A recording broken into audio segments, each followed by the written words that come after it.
Zëvendës kryeministre dhe njëherësh ministre e infrastrukturës dhe energjisë Belinda Balluku u paraqit këtë të premte në prokurorinë e posaçme ku ju komunikua akuza.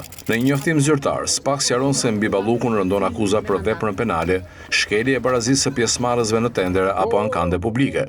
Çështjet lidhen me procedurën e prokurimit për ndërtimin e tunelit Llogaras, pjesë e seksionit rrugor Orikum Himar të autostradës Sh8 Vlorë-Saran. Tenderi është zhvilluar fillimisht më 11 dhjetor 2020, por pas anullimit të tij është rihapur më 22 qershor 2021 me një fond limit prej 18 miliard e 967 milion e 810.952 lek pa TVSH, rreth 19 miliard lek. SPAK bën të ditur se faktet penale që i ngarkohen të Panderos lidhen me veprimet e saj në cilësinë e ministres në kuadër të kësaj procedure prokurimi. Balluku tha përpara gazetarëve se beson tek transparenca e procesit.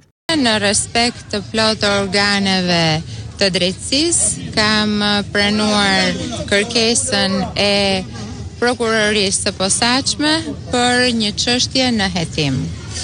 Si qytetare e Republikës Shqipërisë dhe si zyrtare publike, e shikoj këtë si një proces i cili jam shpresë plot që do të jetë i bazuar mbi transparencën, llogaridhënie dhe mbi të gjitha mbi parimet e drejtësisë të pandryshueshme tek e cila besoj.